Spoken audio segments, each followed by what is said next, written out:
Voilà, nous allons démarrer à l'heure, comme d'habitude. Deux petites informations avant de présenter Aurélien. Une grande partie des conférences qui sont enregistrées dans cette salle, comme dans la salle Louis Armand, sont filmées, comme vous le savez. Elles sont régulièrement mises en ligne donc sur le site de l'Association française d'astronomie. Je vous le rappelle, AFA Astronomie. Astronomie.fr. Donc ce sont des liens que vous pouvez évidemment repérer et écouter les conférences que vous voulez revoir ou celles que vous avez ratées. La seconde chose, c'est qu'à la fin de la conférence d'Aurélien Barraud, l'auteur dédicacera ses ouvrages à 14h à la librairie. Et j'en profite pour rappeler les derniers ouvrages d'Aurélien, De la vérité dans les sciences, je crois que c'est le dernier chez Duno qui est paru récemment, Des univers multiples, dont Aurélien nous avait parlé il y a 2 ans, si mes souvenirs sont bons, et puis du Big Bang et au-delà. Donc cette conférence est intitulée « Y a-t-il vraiment eu un Big Bang ?» Et pour présenter Aurélien Barraud, je ferai une présentation légèrement pointilliste, puisqu'il se définit lui-même comme un relativiste engagé. Nous savons qu'il peut provoquer, et qu'il va provoquer l'enthousiasme, mais qu'il peut aussi déclencher des réactions vives par ce qu'il dit. Il fait appel aux philosophes pour s'intéresser sur la réalité profonde de l'univers. D'ailleurs, j'ai appris en lisant ton interview dans Ciel et Espace que Nietzsche, c'est bien, c'est bien. Nietzsche disait, on peut regarder l'herbe comme un botaniste, mais pour savoir ce qu'est l'herbe, il faut aussi être une vache. J'ai trouvé ça très très bon. C'est vrai, je vais y penser en Normandie maintenant, Aurélien. Nietzsche aimait les ruminants. Bref, Aurélien donne à penser. J'ai oublié de dire que tu étais enseignant-chercheur, astrophysicien. C'est un métier, présentateur. Que tu travaillais, chercheur aussi. Chercheur aussi. Que tu travaillais au laboratoire de physique subatomique et de cosmologie du CNRS à Grenoble. Et je voulais conclure en disant que Aurélien Barraud donnait à penser, que tu ouvres la perception du monde aussi à la musique, à la beauté, à l'humanisme et au rêve. C'est peu à dire donc qu'il n'a rien à voir avec Donald Trump. C'est à toi. Et ça, c'est vrai. Ça fonctionne, là? Ça fonctionne? Oui. Bonjour. Jadis, si je me souviens bien, ma vie était un festin, où tous les vins coulaient, où tous les cœurs s'ouvraient. Un soir, j'ai assis la beauté sur mes genoux et je l'ai trouvée amère, et je l'ai injuriée. Je me suis enfui, je me suis armé contre la justice. Oh, misère, sorcière, haine. C'est à vous que mon trésor a été confié. Je parvins à faire s'évanouir dans mon esprit toute l'espérance humaine. Sur toute joie, pour l'étrangler, je fis le bon sourd et la bête féroce. J'ai appelé les bourreaux pour, en périssant, mordre la crosse de leurs fusils. J'ai appelé les fléaux pour m'étouffer avec le sable, le sang. Le malheur a été mon Dieu. Je me suis couché dans la boue, je me suis séché à l'air du crime et j'ai joué de bons tours à la folie. Ainsi s'ouvre la saison en enfer d'Arthur Rimbaud. Saison en enfer parce qu'effectivement, tenter de penser au-delà de l'horizon ou en deçà des singularités, comme nous allons tenter de le faire aujourd'hui, c'est peut-être un peu flirter avec les enfers. Mais ce que j'espère vous montrer, c'est que ces enfers sont aussi des paradis pour les scientifiques, puisqu'il y est question de tenter de peut-être flouter les linéaments de notre savoir, de peut-être aller au-delà des limites de nos connaissances. Quel étrange modèle que celui du Big Bang. Mais de quel Big Bang parle-t-on vraiment? Le terme finalement est relativement polysémique. Réfère-t-on à l'expansion de l'univers, comprise dans son ensemble, et finalement à l'assertion suivant laquelle la totalité de ce qui est aujourd'hui visible dans le cosmos était initialement présent dans une sphère plus petite qu'une tête d'épingle? Et en ce sens, je crois que le modèle du Big Bang est extraordinairement fiable, qu'il est une prédiction claire et corroborée par l'expérience de la physique contemporaine. Ou bien réfère-t-on par Big Bang à l'instant originel lui-même, à la création ex nihilo du monde? Et en ce sens, le Big Bang est extrêmement spéculatif et n'est pas même impensable de la physique d'aujourd'hui.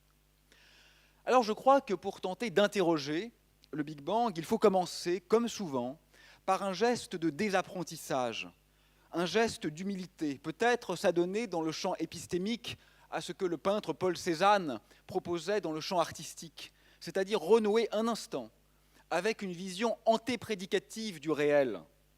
Essayer de voir les choses non pas en elles-mêmes, parce que c'est impossible, mais au moins avant que nos projections conceptuelles ne les aient alpaguées, segmentées, cloisonnées. Et je crois que ce qui apparaît alors, c'est l'incroyable étrangeté de ce modèle du Big Bang. Il est pratiquement impossible. Comment l'espace et le temps, c'est-à-dire l'univers en tant que contenant, pourraient-ils avoir une histoire ? Comment l'espace et le temps pourraient-ils ne pas avoir toujours été là ? Quand on y réfléchit un instant, c'est insensé. Il va donc falloir argumenter, et argumenter avec véhémence pour nous convaincre de la crédibilité de cette proposition. Premier point. Le ciel nocturne est essentiellement obscur. C'est ce qu'on nomme le paradoxe de Olbers. Et cette simple observation, à laquelle je pense nous souscrivons tous, suffit à mettre en difficulté le modèle, dirais-je, concurrent, le plus simple et le plus élémentaire du Big Bang, c'est-à-dire celui d'un univers éternel, infini, statique. Si l'univers était ainsi, alors le ciel nocturne serait difficilement compatible avec l'obscurité que nous observons. Et croyez-moi, un univers éternel et infini, c'est, n'est-ce pas, le modèle naturel auquel, me semble-t-il, nous souscririons tous si nous oublions un instant notre savoir. C'est finalement le modèle évident. Considérons le cône d'univers sous-tendu par notre œil lorsqu'il scrute le firmament de nuit. Ce cône d'univers peut être cloisonné en un certain nombre de coquilles sphériques. Chaque coquille contient des étoiles et une proportion infime de la lumière de ces étoiles parvient jusqu'à notre rétine. Mais considérons maintenant une seconde coquille sphérique à l'intérieur de ce cône qui correspond à l'acceptance angulaire de notre œil. Cette seconde coquille sphérique contient également des étoiles. Chaque étoile enverra moins de lumière jusqu'à mon œil pour la simple raison qu'elle est plus éloignée de celui-ci. C'est l'effet de dilution géométrique. Mais la seconde coquille, parce qu'elle est plus grosse que la première, eu égard à la forme conique, contient davantage d'étoiles. Plus précisément, le nombre d'étoiles croît comme le carré de la distance. Mais le flux induit par chaque étoile sur mon œil décroît comme l'inverse du carré de la distance. Ces deux effets se compensent exactement. Et voilà le petit miracle. Chaque coquille sphérique contribue de la même manière au flux reçu par mon œil. Et vous voyez donc que sans même avoir besoin de calculer ce qu'est ce flux, si je l'ajoute une infinité de fois, ce que je dois faire, si l'univers est infini, je devrais voir un ciel infiniment brillant, puisque sommer une infinité de fois le même nombre, quel que soit ce nombre strictement positif, doit conduire à un résultat infini. Par conséquent, l'obscurité du ciel nocturne est déjà une indication de ce que la vision la plus simple et la plus naïve de l'espace ne fonctionne pas. Vous pourriez objecter que je ne suis pas ici en train de prouver le Big Bang. Et vous auriez raison.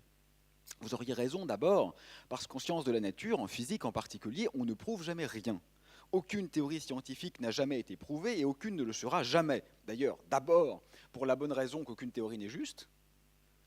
La science, c'est la pensée du fugace, c'est la pensée du fragile, on le sait, tous les modèles seront un jour remplacés par un meilleur modèle, il est donc heureux que nous n'ayons jamais prouvé aucun modèle. Mais au-delà de ça, quand bien même nous toucherions, et rien n'assure qu'elle existe, la théorie ultime et parfaite, pour prouver qu'elle est juste, il faudra réaliser l'infinité d'expériences qui la mettent à l'épreuve et réaliser chacune d'elles avec une précision infinie. C'est donc doublement impossible. C'est quoi un bon modèle scientifique ? Ce n'est pas un modèle démontré, il n'y en a aucun. C'est simplement le meilleur modèle dont nous disposons à un instant donné de l'histoire de la pensée. Par conséquent, pointer du doigt les incomplétudes ou les incohérences des modèles concurrents au Big Bang, c'est effectivement, d'un point de vue épistémologique tout à fait rigoureux, apporter de l'eau au moulin de ces derniers. Deuxième argument, deuxième élément fondamental, central, peut-être le point nodal en faveur du Big Bang. Le Big Bang, on le voit.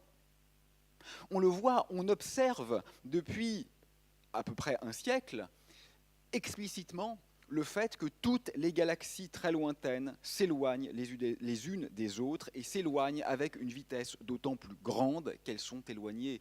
Nous sommes encore pris dans le vent ou l'écho de cette explosion primordiale.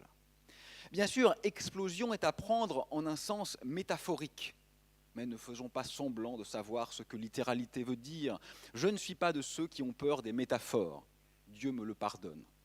Qu'il me le pardonne ou non, d'ailleurs, je m'en fous. Je suis un voyou, dirait Brassens. Il faut toujours croire Brassens. Donc, effectivement, nous avons des indications expérimentales directes, visibles de l'expansion de l'univers. Et là, je voudrais vous faire remarquer la très élégante falsifiabilité de ce modèle. On reproche parfois à certaines théories scientifiques d'être délicates, à être mises en défaut, à ne pas pouvoir être testées, à ne pas pouvoir être infirmées. Et effectivement, dans ce cas, on peut même questionner leur légitimité scientifique. Mais le modèle du Big Bang est très testable. Il suffirait d'observer une seule galaxie lointaine qui se rapproche de la nôtre ou qui se rapproche d'une autre galaxie pour que l'ensemble de l'édifice s'effondre. C'est donc un modèle hautement falsifiable qui, jusqu'à maintenant, n'a jamais été mis en défaut par la moindre observation de ce type.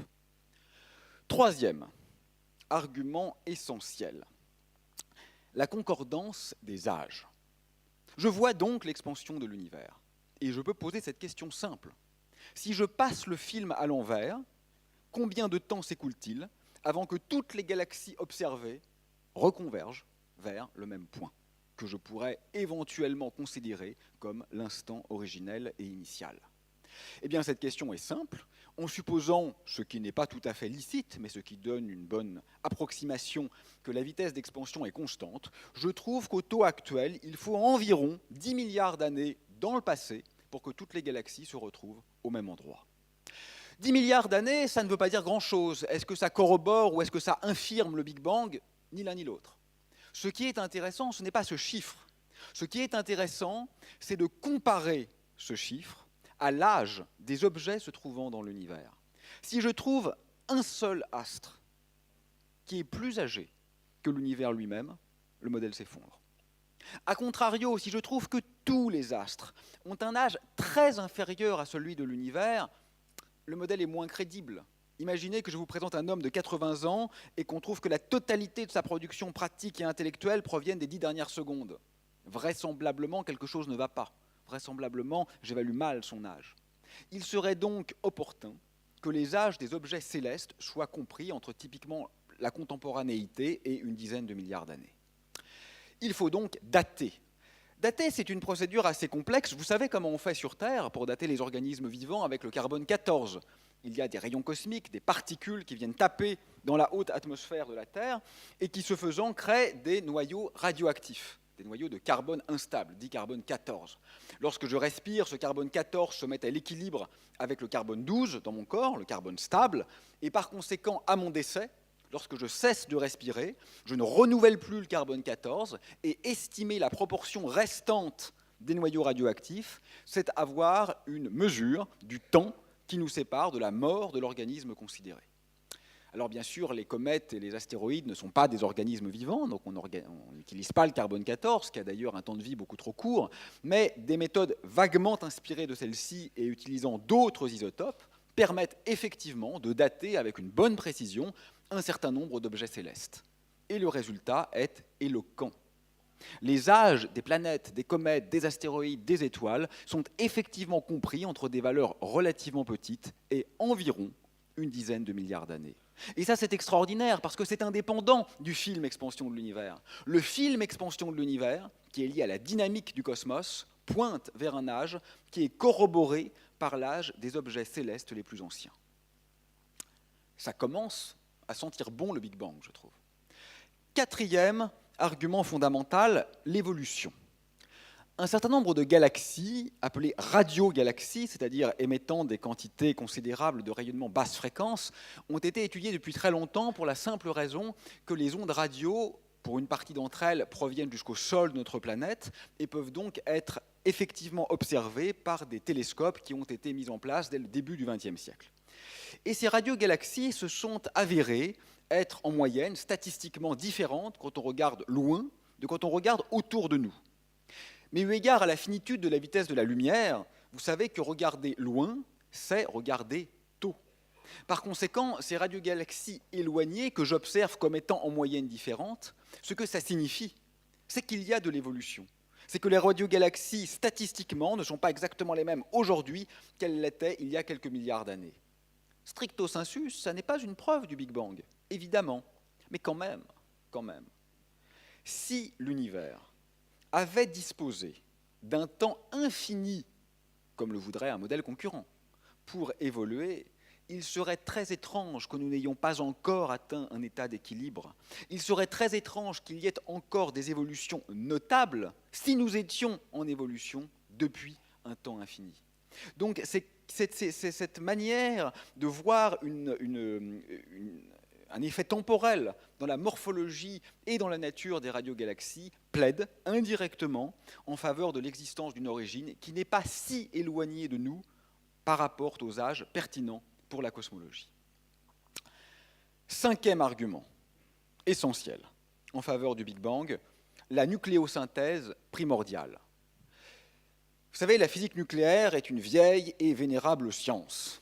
On sait calculer ce qu'on nomme les sections efficaces, c'est-à-dire les probabilités de formation des différents noyaux. Et on sait le faire avec une grande précision. On sait très bien, dans une centrale nucléaire, la quantité des noyaux qui sont formés, heureusement. On le sait aussi dans les étoiles. Vous savez que nos yeux ne voient que la surface des étoiles. Nous ne voyons qu'une peau ou une pelure d'astres. Alors, dans une posture stoïcienne, le poète Paul Valéry, souvent cité par Deleuze, aimait à rappeler que le plus profond, c'est la peau. Mais derrière cette peau, il y a un corps. Voilà. Fût-ce un corps sans organes, comme disait Antonin Artaud.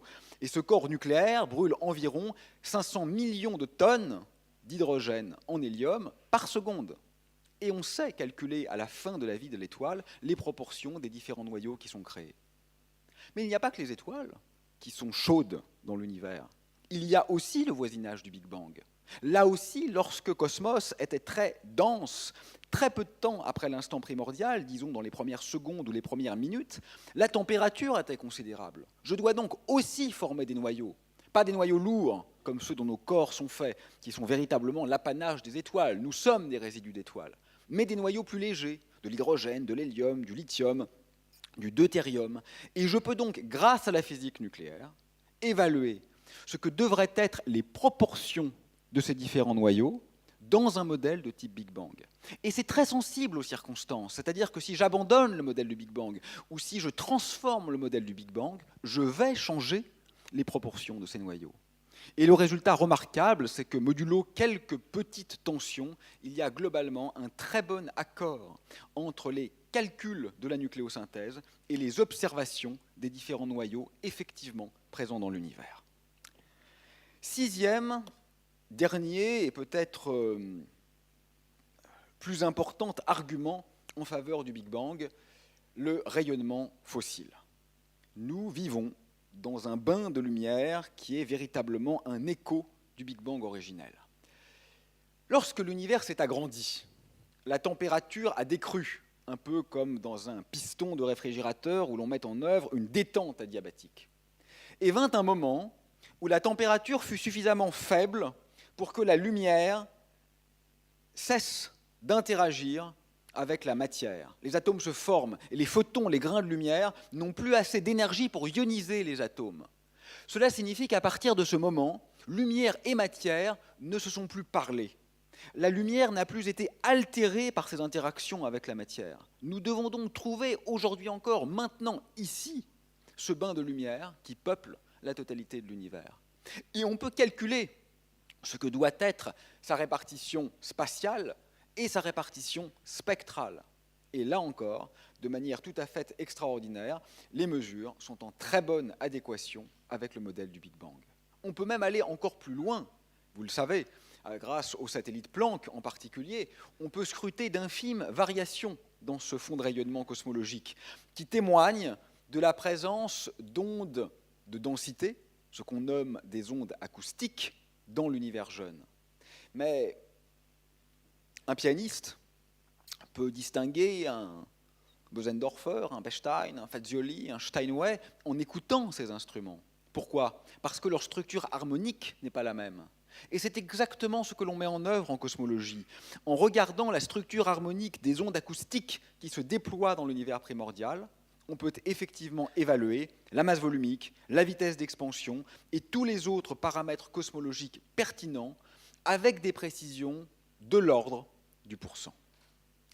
La cosmologie est véritablement entrée dans ce que l'on pourrait aujourd'hui nommer une ère de précision. Voilà, dirais-je, et parmi beaucoup d'autres que je n'ai pas le temps d'évoquer, un bon nombre d'arguments qui commencent, j'espère, à nous convaincre du bien fondé du modèle du Big Bang. Mais le titre qu'on m'a proposé pour cette conférence est « Le Big Bang a-t-il vraiment eu lieu ?» Il est question de vérité. Et la vérité, c'est une question sérieuse. C'est une question qu'il ne faut pas balayer d'un revers de la main, parce que la vérité, on ne peut pas y échapper. La vérité, c'est la règle du jeu. Avec la vérité, il faut être toujours extrêmement prudent. On sent bien que tout laxisme pourrait immédiatement virer à la catastrophe. On sent bien que tout compromis pourrait immédiatement devenir une compromission. Il n'en demeure pas moins qu'en science, trouver la règle fait partie du jeu. Il n'en demeure pas moins que ça plaise ou non, que les critères de vérité ont évolué avec le temps et à un instant donné changent et diffèrent d'une civilisation à l'autre. Pour le meilleur ou pour le pire, ne jugeons pas, c'est un fait. C'est un fait qu'il faut regarder en face, qu'il faut avoir le courage de regarder en face pour précisément améliorer la qualité, la rigueur et, si vous voulez, la rationalité de notre discours. Vous savez, nous sommes les héritiers directs de la Grèce, n'est-ce pas ? Nous devrions donc être en accord presque parfait avec eux. Et pourtant, si nous étions en Grèce, il nous faudrait distinguer entre aletheia et to aletes, c'est-à-dire entre la vérité et le vrai, entre le substantif et l'adjectif substantivé, tandis que l'un réfère à l'adéquation entre l'énoncé et le monde, l'autre tend plutôt vers la sagesse et la substance. Vous savez, aletheia, ça veut dire les âmes qui, après avoir contemplé le ciel des idées parfaites, peuvent revenir parmi nous sans avoir à se tremper dans les eaux oublieuses du fleuve Léthé. Autrement dit, en Grèce ancienne, la vérité, c'est avant tout une anamnèse. La vérité, c'est le souvenir, mais la vérité, c'est aussi la belle parole, parce que les aèdes sont des rhéteurs. Ce n'est plus notre définition. Heureusement, sans doute, nous avons évolué pour le meilleur, vraisemblablement. Il n'en demeure pas moins que cette évolution, bien sûr, n'est pas achevée et qu'il faut y penser. Il faut y penser parce que le sentiment que nous avons parfois, celui d'être enfin détenteurs de la vérité, toutes les civilisations l'ont eu avant nous. Et nous ne sommes pas les premiers à vouloir opérer cette transition radicale. 6 siècles avant Jésus-Christ, quand il écrit le Timée, c'est exactement ce que veut faire Platon. Platon veut en finir avec Homère et Hésiode. Platon veut en finir avec les cosmogonies poétiques. Et effectivement, Platon fonde une rationalité scientifique. Il utilise les mathématiques, il réfère à la causalité. Et que reste-t-il des écrits du Timée en termes factuels, qui est encore vrai aujourd'hui? Rien. Tout est faux, alors même que le geste était très exactement celui qu'entend poursuivre la science contemporaine. Donc je ne suis pas en train de dire que la science dit n'importe quoi. Évidemment non. La science est une construction magnifique qu'il faut défendre, qu'il faut mettre en avant, qu'il faut promouvoir, en particulier contre les populismes auxquels aujourd'hui nous faisons face. Mais il faut le faire avec intelligence. C'est-à-dire il ne faut pas en refaire une religion qu'il est interdit de critiquer. La science est quelque chose d'instable qui a trait à des valeurs délicates. Et je crois qu'il est temps de commencer à intégrer cette fragilité qui n'est pas une faiblesse, qui est au contraire une grande part de l'élégance de la construction. C'est quoi la science? On pourrait se dire que c'est le recours aux mathématiques, par exemple. Oui, bien sûr, mais ça ne suffit pas. L'éthologie et la taxonomie, par exemple, l'étude des comportements animaux ou l'art des classifications, n'utilisent presque pas de mathématiques. On pourrait se dire que la science, c'est la capacité de prévoir. Oui, c'est bien de prévoir. Une prédiction est toujours plus impressionnante qu'une post-diction. Et d'ailleurs, suivant le récit d'Hérodote, vous savez que Thalès est devenu le savant célèbre que nous connaissons parce qu'il fut capable, avec beaucoup de chance d'ailleurs, de prédire une éclipse. Mais je peux prédire la position de l'aiguille de ma montre dans quelques secondes sans rien entendre au délicat mouvement qui se trouve en son sein. Vous voyez, comme disait René Thom, expliquer n'est pas prévoir. Je pourrais dire que la science, c'est le rapport organique avec l'expérience. Oui, mais enfin, ça exclurait les mathématiques, c'est un peu embêtant pour une définition de la science. Et puis, il ne faut pas faire comme si l'expérience était une évidence. Vous savez, les faits ne sont des faits que modulo un corpus interprétatif. Si je n'ai pas un paradigme pour penser les faits, je ne peux pas observer les faits. Si je vous dis par exemple qu'en lâchant 2 fois de suite un stylo ici, je réitère la même expérience pour inférer des lois, c'est vrai. Pourquoi c'est vrai? Parce que j'ai déjà décidé que l'état mental dans lequel vous vous trouvez n'avait aucune influence sur la chute du stylo. Et pourquoi je peux le faire? Parce que j'ai déjà un modèle du monde, et parce que je sais en effet, grâce à ce modèle du monde, qu'il est légitime de faire cette hypothèse. Mais ce n'est pas une hypothèse en soi, c'est une hypothèse a posteriori qui intervient, compte tenu d'une vision globale de l'agencement, dirais-je, des différentes épistémées avec lesquelles je compose. La science, on pourrait dire, c'est la rationalité, c'est logos. Mais vous savez, logos, avant d'être la raison, ce fut la parole et ce fut le langage. Et c'est un très mauvais critère, la rationalité, parce que chacun se croit rationnel. Personne ne défend aucune posture au nom de l'irrationalité. Même les supporters de Trump se croient rationnels, c'est dire. Donc, ce n'est pas un critère discriminant, la rationalité. C'est un type particulier de rationalité qui nous intéresse et qu'il faut effectivement promouvoir, mais qu'il faut considérer avec subtilité. Moi, je crois que la science, c'est une sorte d'articulation subtile entre, d'une part, une liberté extraordinaire, presque démiurgique, presque artistique.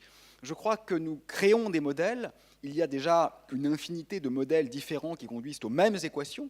Vous savez qu'au lieu de dire que la Lune attire la Terre, je peux dire qu'un fantôme de la Lune est de l'autre côté et repousse la Terre. C'est la même théorie, elle est indiscernable de la première. Donc il y a un choix esthétique qui me fait choisir, bien sûr, la première version. Mais au-delà de cet exemple caricatural, il y a toujours un grand nombre de modèles qui sont à un instant donné en concurrence les uns avec les autres, qui sont en compatibilité avec l'expérience, et c'est cette diversité assumée, la science. Parce qu'au fur et à mesure que l'expérience permettra d'élaguer quelques modèles, d'autres réapparaîtront. On ne tend pas du tout vers l'unité. Le nombre de théories concurrentes à un instant donné de l'histoire de la pensée ne va pas, c'est un fait, en diminuant. Et je crois que soit on se place dans le fantasme de l'unique théorie ultime, mais on ne l'a pas, et donc on ne dit rien, et donc on est nihiliste. Soit au contraire, on va de l'avant, on est à la fois enchanté et un peu apeuré par le geste scientifique, et on fait face à cette consubstantialité de modèles qui sont simultanément pertinents, quoique parfois mutuellement incompatibles. Il est fréquent de dire on n'a pas la vérité, mais on s'en approche. J'aimerais le croire, mais ce n'est pas si simple. Parce que dès qu'on change de paradigme, dès qu'on change de représentation globale du monde, on est infiniment loin de la représentation précédente et de la représentation suivante. Quand on passe de Newton à Einstein, on ne fait pas une petite amélioration. On change totalement la grammaire et l'ontologie du réel. Donc c'est très dur de dire on se rapproche, puisque à chaque pas, on est infiniment loin du pas différent. Si on pense comme ça, on est infiniment loin de la vérité, ce qui me semble plutôt inquiétant et nihiliste. Donc il y a ça en science. Mais en contrepoint de ça, il y a aussi une implacable factualité qui s'impose à nous. Le monde n'est pas une construction sociale, ou en tout cas n'est pas qu'une construction sociale. Ça, c'est certain. Et c'est très beau, parce qu'on est en position d'être surpris. Moi, je le vois par la déception. En fait, j'aime la déception. Et on construit un accélérateur de particules, le LHC, qui demande 20 ans d'effort, qui fonctionne remarquablement bien, qui a trouvé, et bravo à lui, le champ de Higgs. Mais enfin, quand même, on espérait aussi voir des traces ou des empreintes de nouvelles physiques. On espérait voir cette fameuse supersymétrie qui est esthétiquement convaincante, mathématiquement élégante et globalement cohérente. Et on ne la voit pas. Un peu comme si la nature nous disait « c'est beau, mais c'est faux ». Et je crois que ça, c'est merveilleux. On ne peut pas décider entre nous de ce qui est vrai. On décide entre nous des critères, parfois, mais de temps en temps, quelque chose s'impose. Et c'est cette articulation qui, me semble-t-il, fonde la grande élégance du geste. Alors, pour en revenir au Big Bang, certes, il faut penser les origines, donc le temps, mais il faut aussi penser les distances, donc l'espace. C'est compliqué de mesurer les distances en astrophysique parce qu'on ne peut pas dérouler son mètre d'arpenteur. Il faut trouver un moyen de mesurer sans... Oui, excusez-moi, j'enlève une couche toutes les 2 minutes, mais là j'arrête, parce que après ça va être compliqué. Donc, il faut trouver un moyen de mesurer sans se déplacer. Et mesurer sans se déplacer, c'est un peu délicat. Alors on a des méthodes, par exemple la parallaxe. Quand les télescopes pointent avec un angle plus grand, c'est que l'étoile qu'ils visent est plus près. Et on trouve comme ça des étoiles jusqu'à plusieurs années-lumière. C'est énorme, hein. La Lune, c'est une seconde-lumière, le Soleil, c'est quelques minutes-lumière. Donc voir des étoiles à plusieurs années-lumière, ça montre déjà que Cosmos est grand. On peut aller au-delà. On utilise par exemple le fait que le flux décroît avec la distance. Alors ça, c'est un peu compliqué parce que c'est dégénéré. On ne sait pas si un flux très fin, ça veut dire que l'étoile est très brillante et très lointaine, ou moins brillante et plus proche. Donc il faut casser cette dégénérescence. Et pour ce faire, on utilise des étoiles variables, qu'on appelle les céphéides. Grâce à la variabilité, on étalonne, on connaît l'éclat absolu de l'étoile, et en comparant l'éclat absolu à l'éclat mesuré sur le télescope, on peut effectivement déduire la distance. Et on trouve des distances qui vont jusqu'aux millions d'années-lumière. C'est absolument gigantesque, mais on veut aller encore au-delà. Donc il faut une autre méthode. C'est celle qui est utilisée aujourd'hui en cosmologie et qu'on nomme le décalage spectral ou redshift, décalage vers le rouge. Parce qu'en effet, dans un milieu en expansion, la vitesse d'éloignement est d'autant plus grande que les corps sont séparés les uns des autres. Et par conséquent, si je connais la vitesse, je connais la distance. Et je peux mesurer la vitesse par effet Doppler, c'est-à-dire grâce au fait qu'une source qui émet des ondes sera perçue par l'observateur comme émettant des ondes de plus en plus graves, si elles sont acoustiques, ou de plus en plus rouges, si elles sont lumineuses, à mesure que la vitesse augmente. Donc en évaluant ce décalage de longueur d'onde, j'en déduis la vitesse, et connaissant la vitesse, j'en déduis la distance. Et je trouve des distances absolument considérables de plusieurs milliards d'années-lumière. Le cosmos est absolument gigantesque. Mais après, je ne vois plus rien. Ça s'arrête par là. Ça ne s'arrête pas parce qu'il n'y a plus rien derrière. Ce n'est pas parce qu'on a touché le bout de l'univers. C'est parce qu'on a atteint une sorte d'horizon qui est précisément prédit par le modèle du Big Bang, par le fait que l'âge de l'univers est fini et que la vitesse de propagation de la lumière est finie. Vous voyez, c'est un peu comme la vigie qui est en haut du mât du voilier en rade de Brest. Elle ne peut pas voir les bateaux dans le port d'Alexandrie, même avec une longue vue infiniment puissante. Parce que la Terre est ronde, il y a un effet d'horizon qui ne dépend pas de nos capacités instrumentales. Et c'est un peu la même chose qui a effectivement lieu en cosmologie. Donc, observationnellement, tout concorde. Mais ça ne suffit pas, ça. Pour vraiment disposer d'un modèle de l'univers, pour être crédible, il faut aussi un corpus théorique qui vient sous-tendre cet ensemble d'observations. Et ce corpus, c'est bien évidemment celui de la théorie de la relativité. Relativité restreinte d'abord. Première construction de l'idée ou de l'image d'un temps absolu, en soi, presque pour soi, tel que les pensaient Kant et Newton. Einstein, au contraire, va présenter ou proposer un espace-temps a posteriori. Je dirais que la relativité restreinte est doublement révolutionnaire. D'abord, dans ce qu'elle énonce, bien sûr, dans ce qu'elle dit du réel, et ce sur quoi nous allons revenir, mais aussi de par ce sur quoi elle se fonde, parce qu'elle est la première théorie de jauge de l'histoire, c'est-à-dire la première posture scientifique à s'asseoir sur une symétrie, c'est-à-dire sur une invariance, exactement ce qu'utilisera pendant tout le XXe siècle la physique des particules élémentaires. Mais en cosmologie, c'est plus simple, parce que ce ne sont pas des espaces abstraits dont les vecteurs de base sont l'électron et le neutrino, ou le proton et le neutron. Non, non, là c'est plus évident que ça. C'est l'espace usuel, X, Y, Z. Que dit finalement Einstein? Que les lois de la physique ne dépendent pas du lieu. Symétrie par déplacement spatial. J'ajouterais évidemment, quand Newton énonce les Principia, il ne dit pas F égale ma à Cambridge.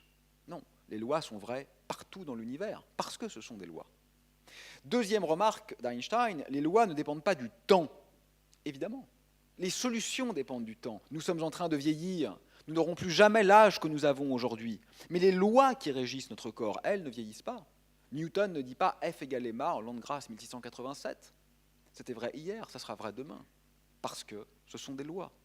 Donc finalement, Einstein se fonde presque exclusivement sur le fait que les lois existent, c'est-à-dire sur l'intelligibilité physico-mathématique du réel. Et en conséquence de ces postulats quasi inévitables, il est conduit à un certain nombre de conclusions remarquables. D'abord, l'existence d'une vitesse absolue, indépassable, qu'on peut bien assimiler à celle de la lumière, mais qui constitue plutôt une sorte de constante de structure de l'espace-temps. C'est ça qui est génial. L'existence de cette vitesse indépassable ne dépend pas des lois à l'œuvre dans notre monde, mais du simple fait que des lois existent, quelles que soient ces lois.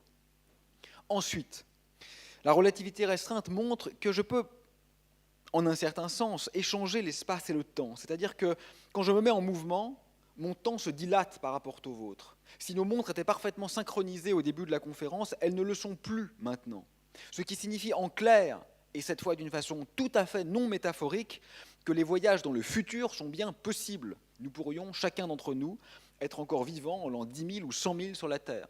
Il suffirait que nous puissions voyager à une vitesse suffisamment rapide pendant un temps suffisant. Il s'écoulerait, puisque c'est le terme du jour, vraiment une année pour nous et vraiment 100 000 ans sur Terre. Le temps est vraiment relatif.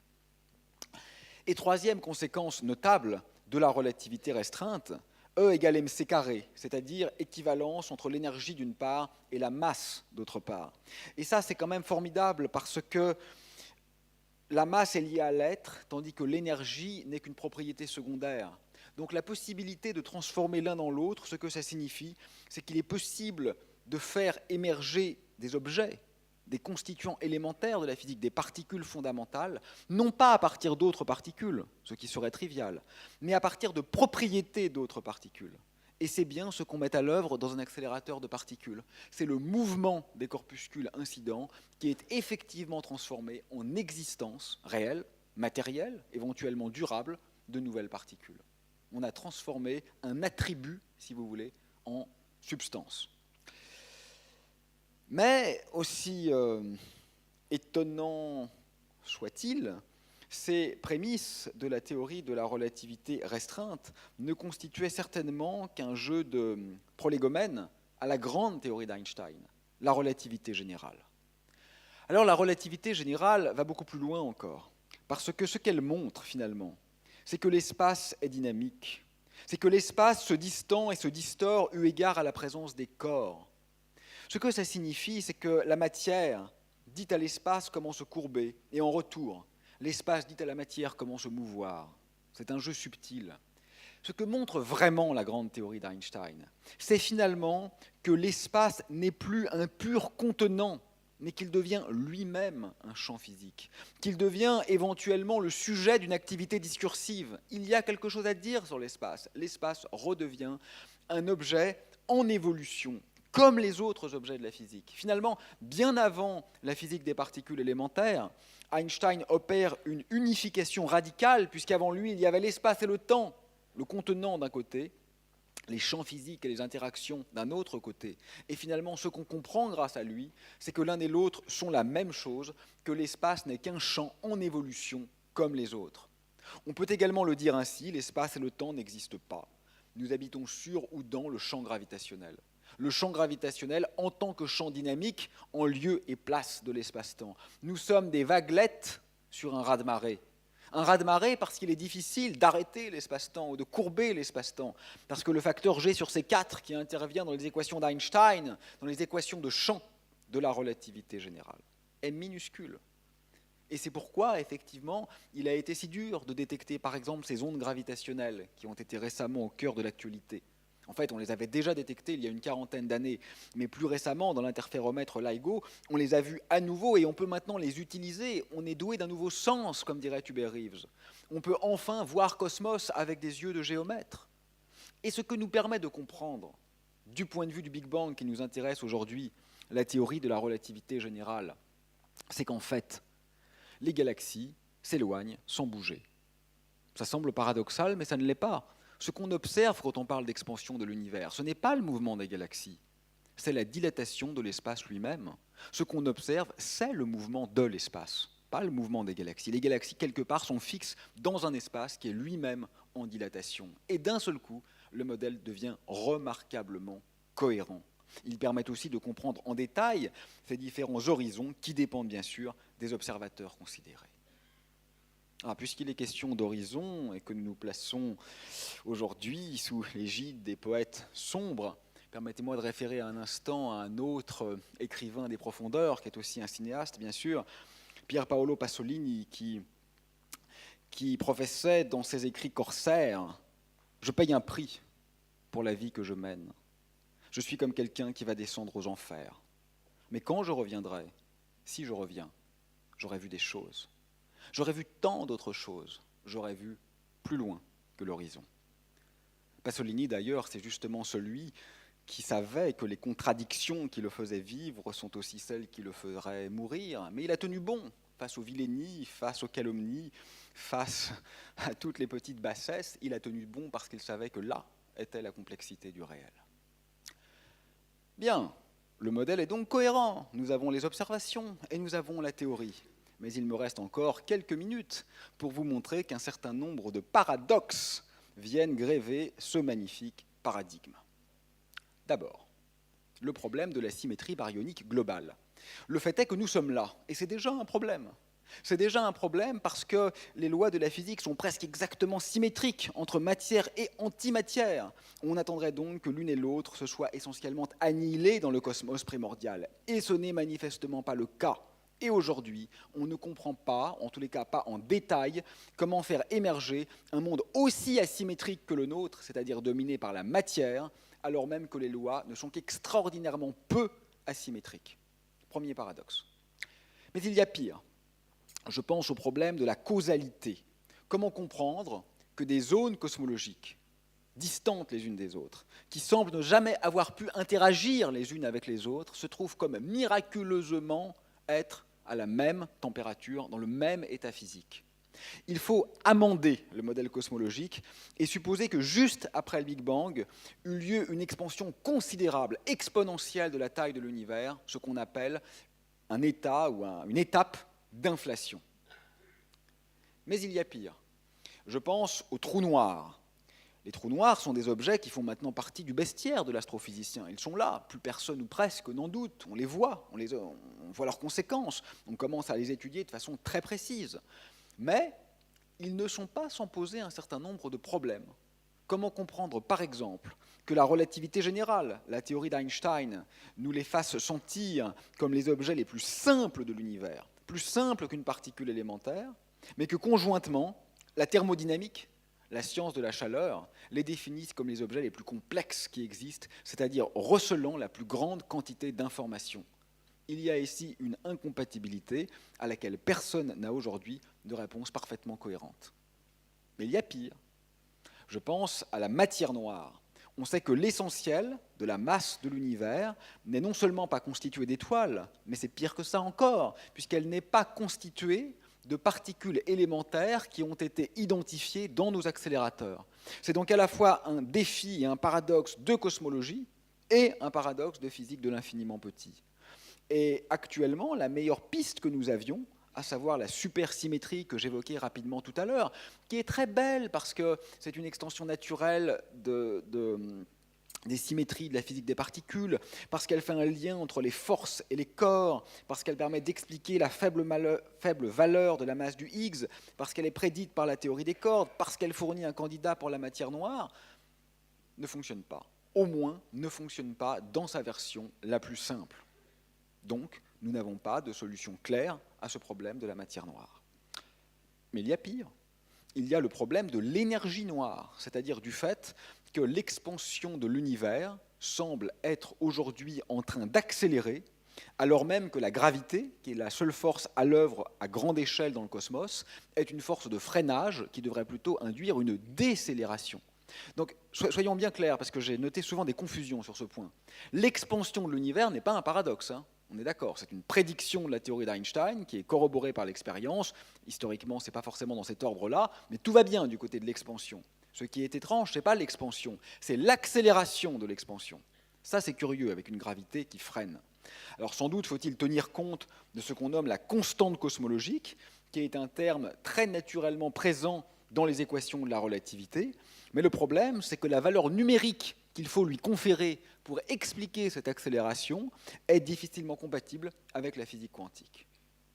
Mais il y a pire, et c'est précisément le problème qui nous intéresse aujourd'hui. Le pire, je dirais, c'est le Big Bang lui-même. Non pas le Big Bang compris comme univers en expansion, qui ne pose aucun problème majeur, mais le Big Bang compris comme instant originel. Peut-on penser cet instant originel? La réponse est essentiellement non. Il faut être, là encore, très prudent, parce que le Big Bang, c'est une singularité, c'est-à-dire, du point de vue mathématique, un lieu ou un temps, si vous voulez, où toutes les grandeurs signifiantes deviennent impossibles. En fait, c'est le moment où la théorie ne marche plus. On lit parfois que c'est une pathologie de l'espace-temps, comme au cœur des trous noirs. Mais moi, je crois que l'espace-temps, il va très bien. Hein, il n'est pas malade. Il n'a pas besoin de docteur, l'espace-temps. Ce n'est pas l'espace-temps qui est pathologique. C'est la théorie que nous utilisons pour le décrire. Et en effet, la relativité générale n'intègre pas les effets quantiques. Donc il est extrêmement probable que pour décrire adéquatement le centre des trous noirs ou l'origine de l'univers, il nous faille une théorie plus profonde et meilleure que celle d'Einstein, mais nous n'en disposons pas encore. Alors que peut-on faire d'une question aussi inévitable et dérangeante? Il a l'air content, ce monsieur. C'est aussi inévitable et dérangeante que celle-ci. Qu'y avait-il avant le Big Bang? Tout le monde la pose. Tous mes étudiants me la posent, tous les enfants la posent. Enfin, les adultes se la posent aussi, mais ils n'osent pas la poser. Mais tout le monde se la pose. Les physiciens aussi se la posent. Qu'y avait-il avant le Big Bang? Et on le sait, la réponse de la relativité à cette question est changer de question. La question est mauvaise. La relativité dit la question n'a pas de sens. Et c'est vrai du point de vue de la relativité. Parce que du point de vue de la grande théorie d'Einstein, en fait, le temps émerge au Big Bang. Donc savoir ce qu'il y avait avant est une contradiction dans les termes, puisqu'il n'y a pas de temps avant le Big Bang. Et ce n'est pas insensé comme réponse. Pensez à un explorateur qui marche vers le nord. Il peut atteindre le pôle nord, et quand il a atteint le pôle nord, on lui demande « Et qu'y a-t-il encore plus au nord ?» Mais ce n'est pas qu'il ne parvient pas à y aller. Ce n'est pas qu'il ne sait pas ce qu'il y a. C'est que le nord du pôle nord n'existe pas. De la même raison qu'en cosmologie standard, l'avant-Big Bang n'existe pas. Mais cette réponse claire provient d'une théorie qui n'est vraisemblablement pas en droit de répondre à la question puisqu'elle n'est plus valable au moment du Big Bang. Seule une théorie de gravité quantique peut donner une réponse cohérente. Et la gravité quantique, c'est très dur. Ça fait un siècle que les plus grands esprits de la physique théorique s'y essayent sans véritable succès. Pourquoi? Il y a des raisons techniques que je n'évoque pas aujourd'hui, liées par exemple à ce qu'on nomme la renormalisation, et il y a des raisons plus conceptuelles, parce que, par exemple, en physique quantique, le temps est usuel, c'est un paramètre extérieur, alors qu'en relativité, le temps c'est de l'espace, c'est la même chose, ils sont indiscernables. Donc si la relativité nous dit le temps et l'espace c'est la même chose, et que la mécanique quantique nous dit le temps et l'espace ça n'a rien à voir, c'est mal parti pour les unifier. Donc il faut travailler et trouver des idées géniales. Et des idées géniales, on n'en a pas souvent. Alors la première idée extraordinaire, très explorée, que nous connaissons tous, c'est la théorie des cordes. La théorie des cordes, c'est une belle proposition qui est mathématiquement cohérente, qui est une théorie d'unification, qui permet effectivement de réinterpréter les particules élémentaires et les interactions fondamentales comme différents modes de vibration d'une unique classe de cordes élémentaires, un peu comme la corde d'un instrument de musique, qui, suivant la position des doigts sur le manche, pourrait générer toutes les notes de la gamme chromatique. Mais la théorie des cordes est lourde en hypothèses. Elle ne fonctionne que si l'espace a 9 dimensions, ce qui n'est pas, n'est-ce pas, en adéquation avec notre expérience quotidienne, x, y, z, 3 dimensions. Il faut donc supposer que ces dimensions supplémentaires, si elles existent, sont invisibles, donc sont très petites, donc sont recourbées sur elles-mêmes, compactifiées, disent les mathématiciens. Mais les manières de compactifier les dimensions sont tellement variées que ça peut générer un nombre gigantesque, presque infini, de lois physiques émergentes différentes. Et ça, c'est la première image de ce qu'on pourrait appeler un multivers. Donc c'est un néologisme inventé pour signifier une multitude d'univers. Parce que la théorie de l'inflation que j'évoquais tout à l'heure et qui maintenant fait partie du modèle standard du Big Bang, qui n'est pas une invention échevelée, qui est nécessaire pour expliquer l'univers tel qu'on l'observe, en tous les cas dans les modèles les plus simples, cette théorie de l'inflation, quand on la regarde bien, crée non pas un univers bulle, mais vraisemblablement un grand nombre, voire une infinité d'univers bulles. Et la théorie des cordes, très spéculative, soyons clairs, non corroborée expérimentalement, mais si elle est correcte, pourrait emplir ou structurer chacune de ces bulles avec des lois physiques différentes. On voit alors émerger une sorte de structure arborescente d'univers multiples qui, effectivement, dépasse l'imagination, si ce n'est la raison. Alors ce n'est pas un retour au vieux démon de l'anthropocentrisme, c'est plutôt une nouvelle blessure narcissique, puisqu'après avoir été centré sur la Terre, sur le Soleil, sur la galaxie, sur le cosmos, notre vision globale devient peut-être strictement acentrique. C'est notre univers lui-même qui se trouve réinterprété comme un petit îlot, dérisoire et contingent, dans un vaste multivers. Faut-il en avoir peur? Je ne crois pas. Quelques mauvais épistémologues y voient une sorte de délire postmoderne. Ça m'amuse beaucoup, ce terme postmoderne qui fait peur, alors qu'en fait ça réfère à certains des plus grands intellectuels du XXe siècle, des plus subtils, des plus pointilleux et des plus rationnels. Mais peu importe, quand bien même on voudrait référer péjorativement à cette mouvance, ce qui est le droit de tout un chacun, c'est l'inverse de ça. Le multivers, ce n'est pas quelque chose qu'on ajoute parce qu'on aime la diversité ou parce qu'on souhaite faire émerger des mondes multiples. C'est une conséquence mathématique de certains des modèles qu'on utilise. On n'a pas le choix, c'est une question de cohérence. Si on utilise ces modèles, il faut regarder les univers qu'ils génèrent, parce que ça change les prédictions. Ce n'est pas une vue métaphysique, quoique métaphysique, dans ma bouche, est tout sauf un dénigrement. Mais ce n'est pas ça. C'est de la science pure, c'est de la science usuelle, et c'était stable. Pourquoi c'était stable? Parce que le multivers, comme je viens de le dire, ce n'est pas une théorie, c'est une conséquence de théorie. Et les théories qui le prévoient, elles, je peux au moins en principe les tester ici. Et si je les falsifie, si je les infirme, toutes leurs conséquences s'évanouissent, y compris ce multivers. Et du point de vue du Big Bang qui nous intéresse aujourd'hui, c'est assez vertigineux, parce que finalement, la question de l'origine est en quelque sorte repoussée dans le passé. Mais dans le cadre de l'inflation, elle n'est pas repoussée infiniment loin. C'est ça qui est très étrange. On peut montrer qu'il existe encore une singularité, peut-être pas dans notre propre bulle d'univers, mais il existe à temps fini une singularité. L'espace n'est pas géodésiquement complet vers le passé. Donc le problème est déporté, il n'est peut-être pas tout à fait résolu. Mais en tout cas, dans le cadre de la théorie des cordes, et pas de l'inflation, parce que là je les conjoins, mais ce sont deux propositions différentes, bien sûr la singularité disparaît. C'est tout le jeu d'une théorie de gravité quantique que de s'affranchir de ces pathologies, et c'est évidemment la moindre des choses qu'on peut leur demander. Alors ce multivers, en des sens complètement différents, on le voit aussi émerger par exemple en physique quantique, dans certaines interprétations. Quand un système quantique interagit avec un système classique, on pourrait avoir embranchement en univers parallèle. Et là encore, j'ai d'ailleurs montré récemment dans un petit article que contrairement à ce qui a longtemps été cru, on peut mettre à l'épreuve ce genre d'idées. C'est très difficile, je ne sais pas le faire concrètement, mais au moins en principe, on peut les mettre à l'épreuve. Et en relativité générale, on a un multivers, je dirais, consensuel. Si l'espace est infini ou au moins très grand, on a un grand nombre de volumes de Hubble, c'est-à-dire d'univers observables. Et ça, déjà, ça change notre manière de faire des prédictions. Dernier exemple, corrélé à notre problématique du jour, celle du Big Bang. La gravité quantique à boucle, c'est une théorie concurrente de la théorie des cordes qui permet de tenter de concilier d'une part la physique d'Einstein avec d'autre part la physique de Bohr, Schrödinger, Pauli, Heisenberg, Planck, de Broglie. Elle le fait en réécrivant la relativité générale d'une manière proche des théories de physique des particules, ce qu'on appelle les théories de jauge. Et dans ce cadre-là, il est possible de mettre en place une procédure de quantification dite canonique. La théorie résultante fait émerger une sorte de structure granulaire de l'espace-temps. Nous aurions des petits atomes d'espace-temps, un peu comme nous savons qu'il y a des atomes dans la matière. Et quand on applique cette théorie à l'univers lui-même, le résultat est remarquable. Bien sûr, là encore, le Big Bang disparaît. Par quoi le Big Bang en tant qu'instant originel, bien sûr, pas en tant qu'expansion de l'univers. Ça, pour moi, c'est un acquis. Et donc, ce Big Bang originel qui disparaît, par quoi est-il remplacé? Par un Big Bounce, c'est-à-dire par un grand rebond. Dans cette approche, il y aurait eu une phase de contraction qui aurait précédé l'actuelle phase d'expansion de l'univers. Et tout notre travail, pour les gens comme moi qui travaillent sur ce modèle, qui s'intéressent à ce modèle, c'est précisément aujourd'hui de tenter de chercher des signes ou des traces observationnelles, parce qu'il faut mettre à l'épreuve les théories, naturellement, de cette phase éventuellement avant le rebond, qui tiendrait lieu, le rebond lui-même, qui tiendrait lieu de Big Bang, et qui signifierait que le temps n'aurait plus, cette fois, de commencement, mais qu'il y aurait de l'espace depuis toujours, sous une forme éventuellement cyclique, ou éventuellement présentant un seul et unique rebond.